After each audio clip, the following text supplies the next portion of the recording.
بڑے بڑے قبائلی سردار وہ ابھی تک جو ہے نا اسلام میں داخل نہیں ہوئے تھے، فتح مکہ تک تقریباً۔ تو یہاں ایک اور فریق معرض وجود میں آیا، اور اس کا سرغنہ جو ہے عبداللہ بن ابی بن سلول کہلاتا ہے۔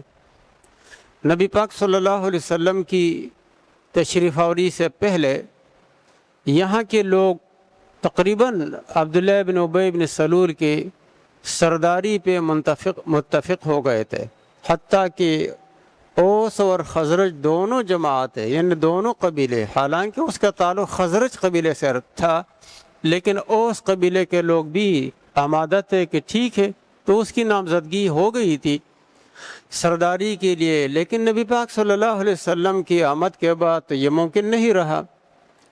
اب اس کے دل میں نبی علیہ السلام سے حسد اور بغض اور کینہ، یہ بیماری جنم لینے لگی۔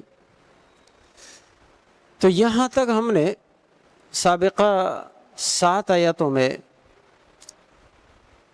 اہل ایمان کی صفات کے بارے میں پڑھا، اور پھر مذکورہ اس سے پہلے 2 آیتوں میں جو وہ لوگ ہیں جن کو مجاہر کافر کہا جاتا ہے، یعنی وہ علانیہ طور پہ کہتے ہیں ہم مسلمان نہیں ہیں، اور اس پہ فخر بھی کرتے ہیں، وہ تو کھلے عام دشمنی کے لیے سینہ تان کے کہتے تھے، جنگ پہ بھی آمادہ تھے، لڑائیوں کے لیے بھی نکلتے۔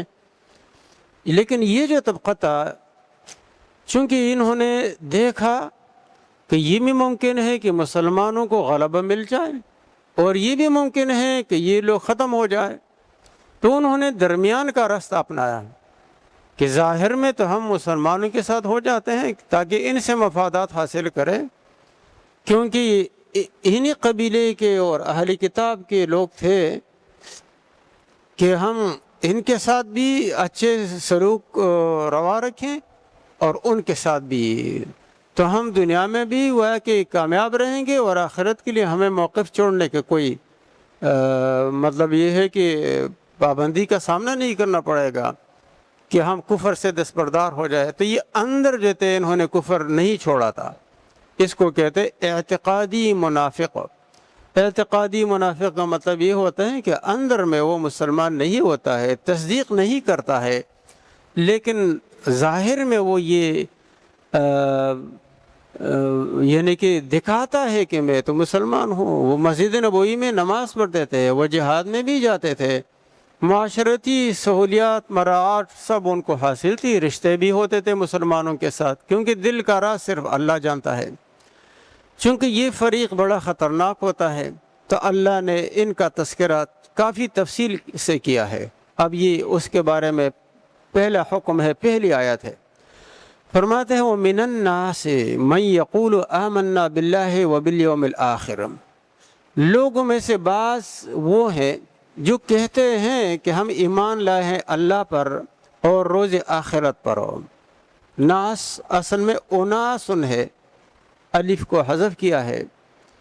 انسان کو انسان کیوں کہتے ہیں؟ یا تو اسی لیے کہ انس سے ہے، تو جیسے اس نوع کے اندر افراد کے آپس میں محبت ہوتی ہے، تو اس محبت کا ایک نام انس بھی ہے، یہ مانوس بھی رہتے ہیں ایک دوسرے کے ساتھ، جنگلی جانوروں کی طرح نہیں ہے کہ وہ انفرادی زندگی بسر کرتے ہوں، یہ آپس میں معاشرتی زندگی کو پسند کرتے ہیں، خاندانی زندگی کو پسند کرتے ہیں، اور آپس میں مل جل کر کے رہنے میں یعنی معاشرت تشکیل دیتے ہیں۔ تو اسی لیے یا نسیان سے ہے، کیونکہ انہوں نے عہد الستو کو بھلا دیا۔ اللہ تعالیٰ نے ہم سے وعدہ لیا تھا الستو بربکم، سب نے مل کر کے کہا تھا بلا، اب ہم بھول گئے ہیں، تو اپنا وعدہ کیا ہوا بھول گئے ہیں، اسی لیے بھی کہتے ہیں کہ انسان۔ تو ان لوگوں میں سے بعض ایسے ہیں جو کہتے ہیں ہم ایمان لائے ہیں اللہ پر اور روز آخرت پر۔ یہ ایمان باللہ اور ایمان بالآخرہ یہ عنوان ہے اسلام کا۔ ایمان باللہ کا مطلب یہ ہوتا ہے مبدأ، اور ایمان بالآخرہ کا مطلب ہوتا ہے معاد، یعنی ہم اول سے آخر تک سب مانتے ہیں۔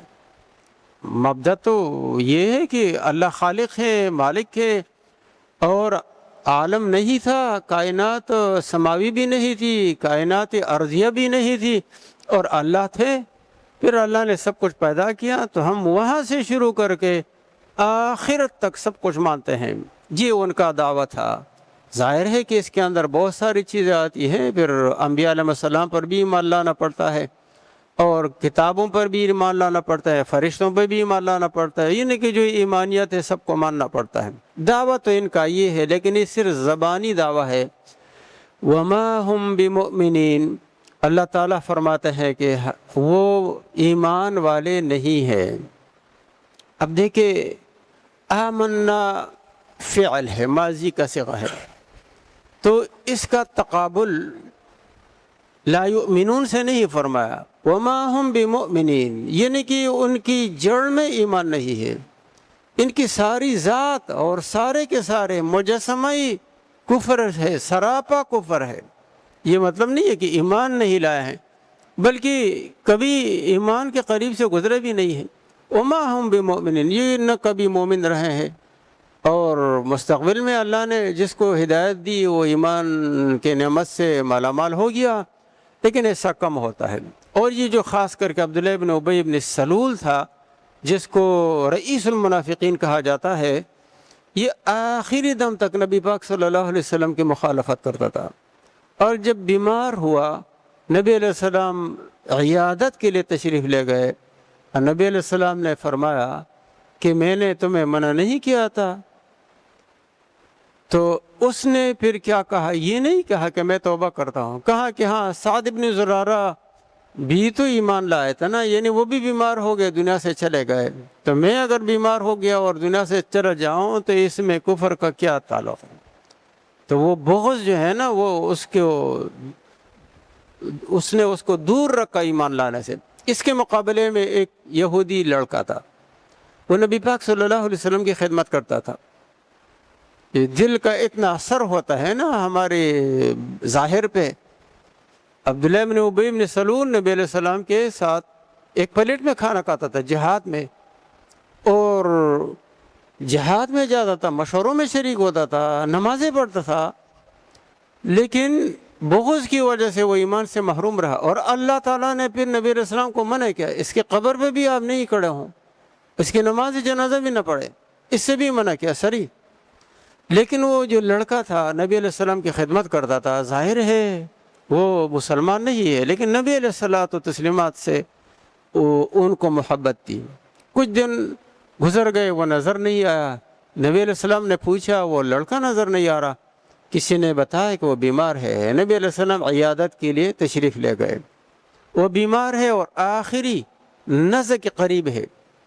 نبی علیہ السلام سر کے پاس بیٹھ گئے اور فرمایا کہ کلمہ شہادت پڑھو, میں تمہاری سفارش کروں گا, گواہی دوں گا.